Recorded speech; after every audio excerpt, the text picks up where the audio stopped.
Hello, everyone, and welcome to another episode of Lee and Me at NLBP TV. My name is Camille Miller, the founder of the Natural Life Business Partnership, and my co-host today, Lee Grabarczyk, out of Soulful Mandelas, out of Long Valley, New Jersey. Hi, Lee. Hello, Camille. Today, we thought we'd talk about knowledge versus wisdom, which I think Yes, is a pretty deep conversation. You it want is. to And part of it is that, and this connects to this topic that is pretty, bandied about in holistic circles about this 3D to 5D movement. Yeah. So just basically, just to lay out the idea in a way that would make it clear, hopefully, to the people who are listening. If knowledge is really, it's the facts of the case. It's the measurement. Just I get just the facts, ma'am, just the facts. It's the kind of almost you could look at it as maybe even scientific. You could look at it as based in a belief system, possibly, because those are going to be largely influential in it. So when I'm approaching the world from knowledge, I'm basically in a state of acquisition. I'm acquiring the knowledge through moving through time and space and experience, etc. So I'm kind of constantly like churning all this stuff up. But then wisdom seeks to make sense of it. Wisdom says, okay, what is this? What is going on here? What is the value of this? What is the greater meaning of this? And wisdom is really kind of the mature or more mature state of experience where it says, I'm not just going to simply operate out of a sense of just knowledge, which lends itself more to judgment. I'm going to look at this more with an open mind that considers more options to it, because clearly there's a pattern that exists here that is outside of my ability to define it. So wisdom exists in a state of acceptance, a lack of not judging, through more of a detached, to an outcome. Yeah. It creates a greater sort of sense of almost acceptance. And it sees the value of the thing in a way that knowledge may discredit. So, for example, I think we talked about some of this. So, somebody is off point in their life, and they're having some kind of they're not doing the thing that maybe really honors them, and so life or circumstance creates for them an outcome where they end up hospitalized, and in that moment they realize that what they really love is healing arts, holistic work, intuitive work, whatever. They discover through that experience something that is really quite amazing. So when we're looking at something from the facts of the case, what we basically often see is this is a tragedy, or this is horrible, or this shouldn't have happened. We don't see often that that was what was necessary to move the thing along in a way that would create a better solution. I, So that, good. I was going to say, I look at the two, and I think we're saying kind of the same thing. I just give it different labels. As sure, knowledge as being our consciousness, what we've yes, learned, like what we've learned in school, what we've yes, learned from our parents or situations in life. And mm-hmm. wisdom more being our super conscious, our higher self, what Yes, some of us exactly. call spirit or God or whatever that is. And Yeah, that's the right. allowing part. That's the collective wisdom and all knowing of Yes. everything if you allow yourself to hear it. Yeah, Like, and I think beyond- allowing that to hear it is in of itself a sign of wisdom. of course. One of the things that's really, really important is so let's say, for example, wisdom would express itself in the facts of the case is I'm in an unhappy marriage, let's say, and I don't like what's going on in my career path. Like we'll put a combo pack on that. Wisdom would say, what's the payoff for keeping these things alive? What is the benefit, unconscious or conscious, to this process? Then wisdom starts asking the questions And then knowledge is then put in a position where it's now being asked to extend its understanding beyond what it currently understood to be true, because the circumstances of it were forcing its hand into some other kind of greater awareness that otherwise, if it was just comfortable, would never have noticed. So our super consciousness, this is just another kind of an odd paradox. Sometimes the most dangerous place is to be in a state of comfort. If I'm in a very kind of like comfortable state and everything's just fine, well, I'm not going to really maybe get the kind of, life will make it easy and I can simply maintain thoughts that may not actually be serving me because I'm not really being challenged. Agreed. So a lot of times I think what happens, and you can see this in our geopolitical system right now and through other events and through our own personal experience, that when we get too comfortable, life throws like little curveballs that allow for us an opportunity to extend our thought of who we are beyond what we thought it was. Yeah, if we choose to accept it in a learning capacity and not yes. a hate or not an anger or not a why me.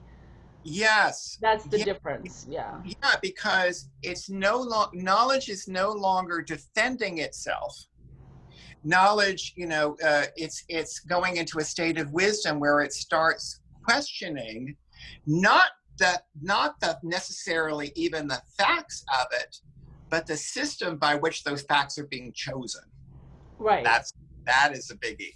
So when we because I can argue a point, because truth is really relative to an experience.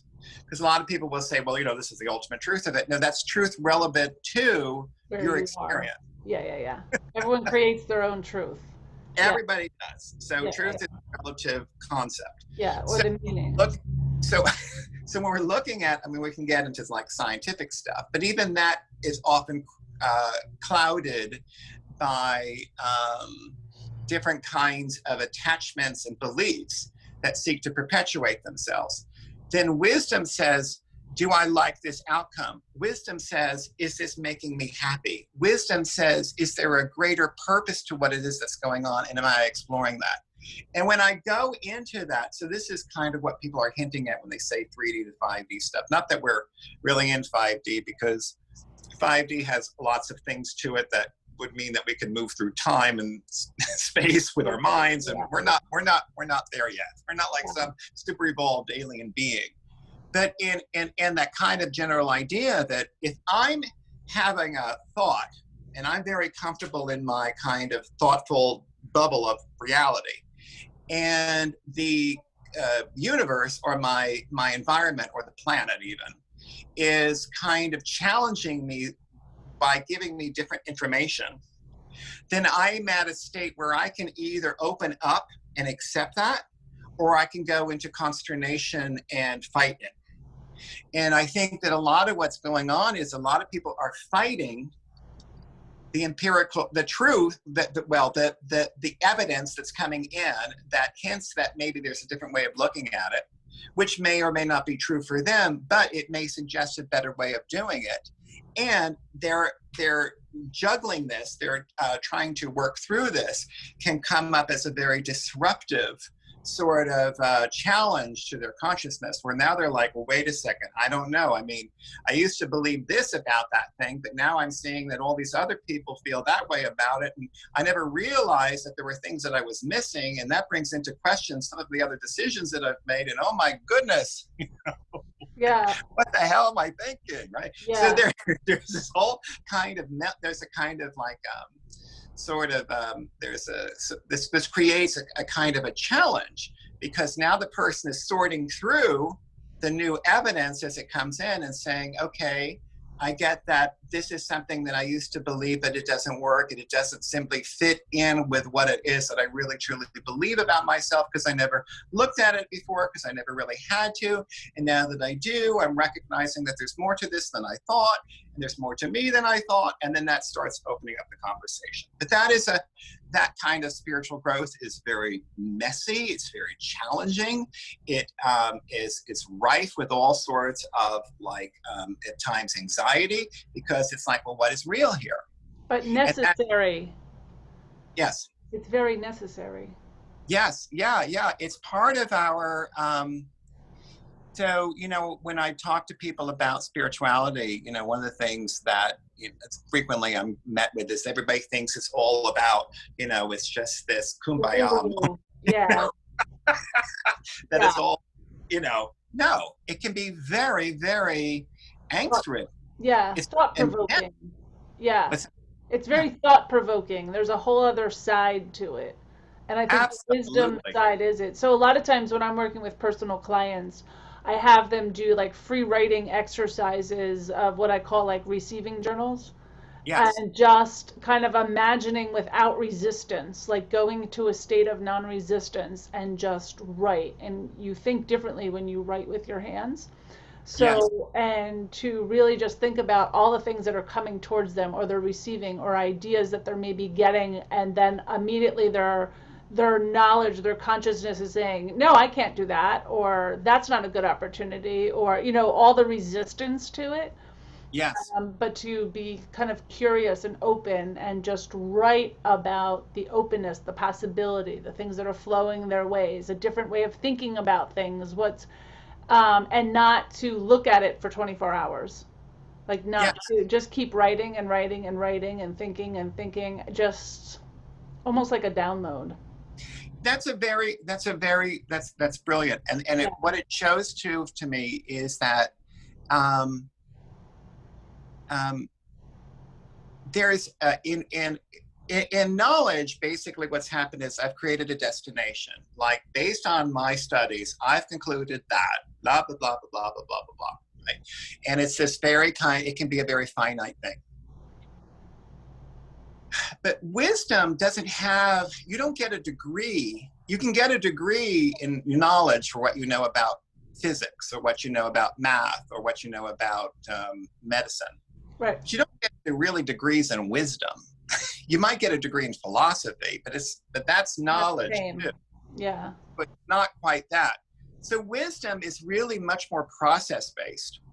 And process-based thinking, which works better for me, process-based thinking allows for an ongoing investigation of myself and the world around me that continues to question and exceed its own awareness. Yeah. And by doing so, challenge some of the most fundamental belief systems in a way that allows me to experience a greater,